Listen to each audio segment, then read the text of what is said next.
Hey there and welcome back to another Hawkeye review. And today we'll be talking about the latest episode to drop, So This Is Christmas, which is the big finale, the end of the story. The culmination of all the different storylines that have been planted this season, seeing the introduction of Fisk and the implosion of his relationships with Eleanor and Maya, the final confrontation of the tracksuits and the two Hawkeyes, the confrontation between Kate and Fisk, the confrontation between Yelena and Clint, the motive behind Eleanor's criminal dealings, and the reveal as to whether Clint makes it home for Christmas after all.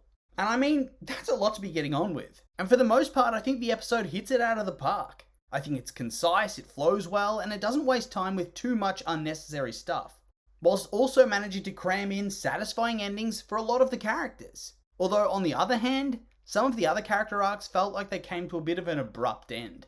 Or at the very minimum, they felt rushed. And with all that being said, let's jump into the review.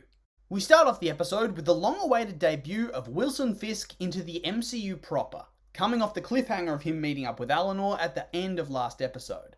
And this really did not disappoint. I think the big risk of the MCU for villains these days is they often seem to pale in comparison to some of the top-level bad guys. Why should the audience be freaked out by relatively normal characters when you have villains like Thanos, who were powerful enough to remake the universe? And when you think about it, big bald criminal mob boss does not sound like a very interesting nor intimidating villain in the confines of the modern day MCU. And yet from the moment he makes his way onto the screen, Kingpin feels like a big deal. From his heavy footsteps, his gruff and slow way of speaking, his facial twitching, it all just gives off the vibe of somebody who desperately wants to pummel you until your head resembles a smashed watermelon and is trying not to. And I guess on top of that, he's being showcased in a series that doesn't really focus on superpowers. There's no superhumans or magical beings here. Just people who are really strong, really skilled, and really dedicated. And because of that, his intimidation factor goes up significantly again. Because in comparison to these people, he really does seem like a giant. He does seem unstoppable, like he can't be beaten.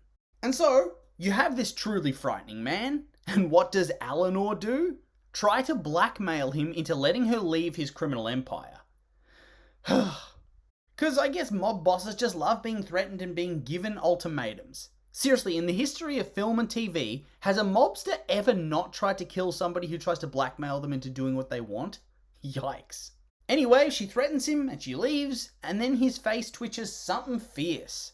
And so already in these opening minutes, you can just tell it's not ending well for her. And it seems Clint agrees with me, because he pretty much tells Kate that her mum is dead unless they help her. And then on top of that, he says he won't leave until this is finished, because they're partners, and that's what partners do. And this is one of those moments where it felt a little bit rushed, or undercooked at least.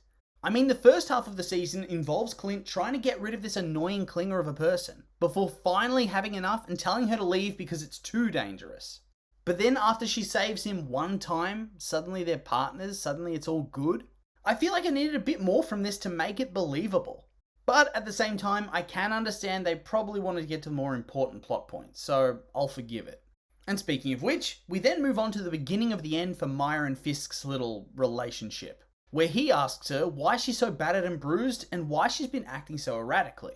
And in response, she gives a very unconvincing performance about how she's come to her senses and that she's going to focus on the job at hand from now on.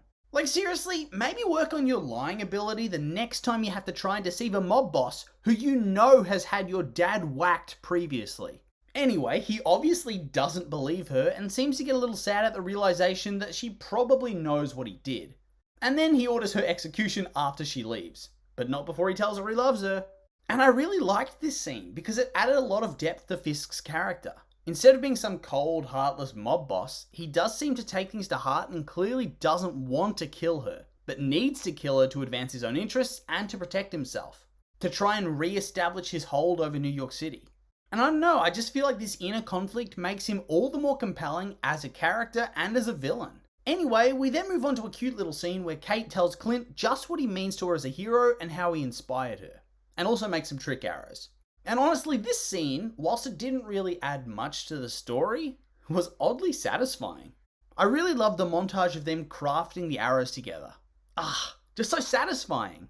And then we reach the point of the story where all the plot threads start to converge, as we see everybody descend upon the Christmas party, ready to rumble.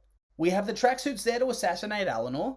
We have Eleanor herself. We have Jack, newly bailed out of jail and wielding a sword for some reason.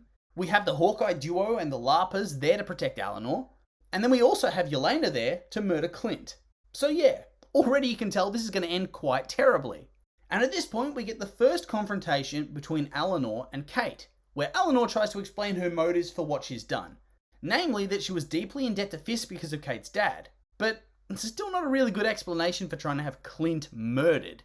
The other stuff, yeah, I can understand it. But trying to kill Hawkeye doesn't have any relevance to her criminal dealings. It's pretty irredeemable.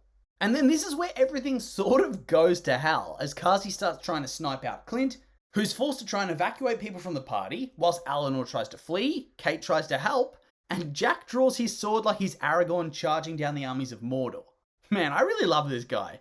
And from this moment of epic tension, we get one of the funniest scenes of the season, where Kate tries her best to stop Yelena from murdering Clint. First by annoying her in the elevator by pressing all the buttons, and then by battling her through an office building.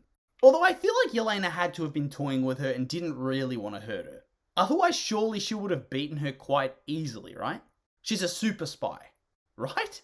Anyway though, as all this is going on, Clint takes out Kazi with a smoke arrow and then finds himself almost killed by Yelena, who's descended from the upper levels of the building using one of her grapples. And once again, isn't she a super spy? If he wasn't a main character, he would have been shot right there. She was almost point blank range. It's a bit too much plot armor for my tastes. Anyway though, Kate then engages her smooth brain and tries to follow after her using her own grapple, and basically crash lands onto the concrete. Seriously, I feel like she would have broken a bone from that. I mean, it's a very long drop, she only slows down a little bit, and I swear she landed funny. It just looked nasty, and it felt a little bit unbelievable. Anyway, on the ground, she ends up brawling with the tracksuit thugs again with a funny interaction with the concert guy, before Jack saves her from getting killed by straight up killing the goons by the look of it. Like, you see the clothes get shredded as he hits them, and they just go down. If they were in protective vests, surely they wouldn't just drop. So is he killing them? This random socialite's just killing these mobsters in the street? I kind of love this guy at this point. And also, he has no ill will towards her at all, even though her mum had him arrested and she'd been really aggressive towards him all season. She even tried to stab him in the face. Oh well, water under the bridge, I guess. Anyway, we then come up to Hawkeye versus Kazi and goons, and come on. I hate Kazi at this point. Yeah, he's a criminal, and he's a murderer, and he's gonna betray his, I don't know, girlfriend, I guess. But worst of all of these things, he is an idiot. Seriously, Clint destroyed these dudes at their warehouse, and now he's coming up to him, telling him how he's gonna enjoy this. Fool! And he rightfully gets destroyed along with his thugs. And honestly, it looked like Clint wasn't even trying. How embarrassing. Anyway, to escape more goons with bad aim, Clint jumps out the window of the building and falls into the big Rockefeller Christmas tree and becomes trapped. Seriously, a super spy can't climb down a tree? He stayed in that tree so long that the LARPers were able to suit up into their new and improved costumes. And also, I spotted an editing mistake there.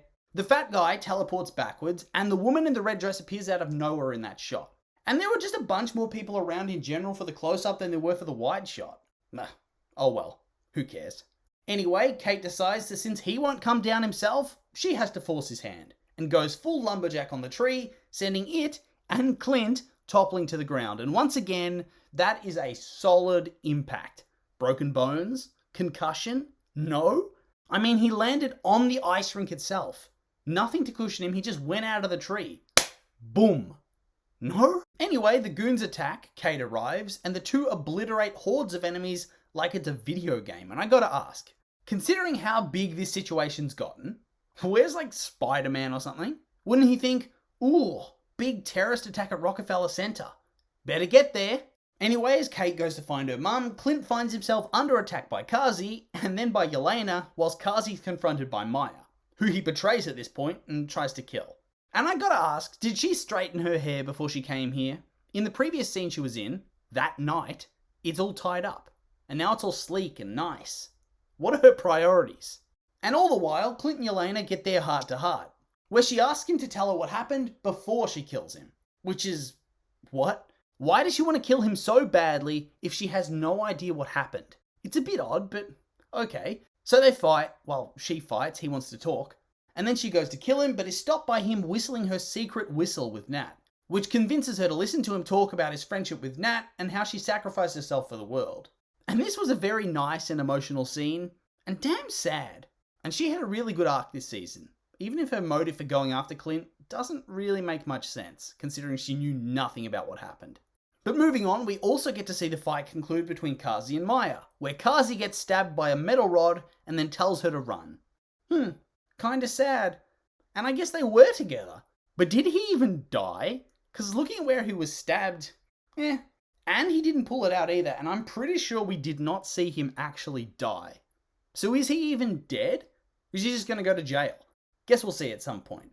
And then this brings us to the climactic confrontation between Fisk and Kate, who arrives just in time to save her mum getting brutally murdered just like her driver. And I gotta say, evil though he may be, respect to Fisk. He is a beast, brushes off an arrow, catches a grapple and basically KOs Kate with one punch, and then tanks getting hit by a car and launched through a shop window. What is he? And beyond that, how did Mum even do that? She doesn't have long, but she manages to move the corpse, which would be heavy, hop in the car and smash into him all without him noticing at all. Anyway, he just brushes this off somehow and then finds himself fighting Kate, whom he ragdolls around for a little while, but for some reason refuses to kill. So yeah, he just plays around too long and then gets KO'd by the coin trick. But I gotta say, he does tank a full-on explosion. Jesus. And his clothes seem to be fine as well. That's one tough Hawaiian shirt. And then as he's limping away, he gets shot in the face by Maya. But if I'm being perfectly honest, based on what he's managed to withstand so far, he's probably not dead. I doubt they'd have him appear so briefly and then kill him off. I mean, I've read that they actually added more scenes because his role was initially quite small, and they were afraid fans would be mad. And I don't know how legit that is, but I could see it being true. So yeah, I doubt he's legit dead. But regardless of that, Kate saves the day, and then immediately has her mum arrested, who tries to go full-on narcissist, framing herself as the victim being arrested by her heroic daughter on Christmas. And honestly, this scene felt too accurate. But then on the bright side, we get our happy endings. Jack's invited to join the LARPers Guild, the LARPers get to be heroes for a day, Kate's mum gets locked up, Fisk is supposedly dead, Maya's free, Pizza Dog finally gets a proper name, Laura gets her shield watch back, the Ronin suit's destroyed, and Clint gets to see his family on Christmas Day, with Kate in tow. A happy, if somewhat predictable ending. So yeah, that's it for the season. And I really liked this show. It was funny, it was action-packed, had a couple of interesting twists and turns, but at the same time, I feel like it was a little bit undercooked. Like, there are a lot of different plot lines, but not all of them got adequate conclusions. So it was great, but it wasn't perfect. But as always, those are just my opinions, and now I'd like to hear yours. What did you think of the episode and the season as a whole? Like it? Hate it? Would you change anything? Make sure to leave a comment and let me know.